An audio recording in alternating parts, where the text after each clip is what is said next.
আসসালামু আলাইকুম। আমি এই ভিডিওতে দেখিয়েছি কিভাবে ব্যাকগ্রাউন্ড রিমুভ করা যায় যেকোনো ছবি থেকে। টিকটকের বাম পাশে দেখতে পাবেন রিমুভ বিজি নামক একটা সফটওয়্যার আছে, সেটা প্লে স্টোরে সার্চ করলেই খুঁজে পাবেন। সেই সফটওয়্যারে চলে যাবেন। তারপরে আপলোড ইমেজ। তারপরে আপনার গ্যালারি সিলেক্ট করে আপনার যেই ছবিটা পছন্দ সেই ছবিটা আপনি সিলেক্ট করবেন।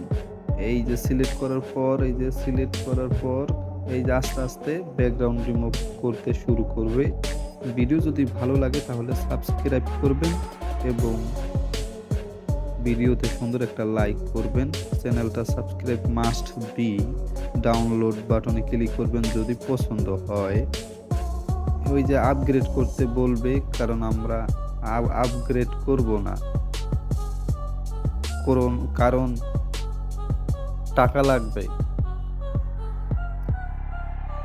ওই উপরের চোখের মতো দেখতে পাচ্ছেন, সেখানে ক্লিক করবেন। তারপরে অলওয়েজে ক্লিক করবেন। তারপরেই আপনার গ্যালারিতে চলে যাবে। ভিডিও যদি ভালো লাগে তাহলে সাবস্ক্রাইব, আবারও বলছি, কারণ কষ্ট করে ভিডিওটা নির্মাণ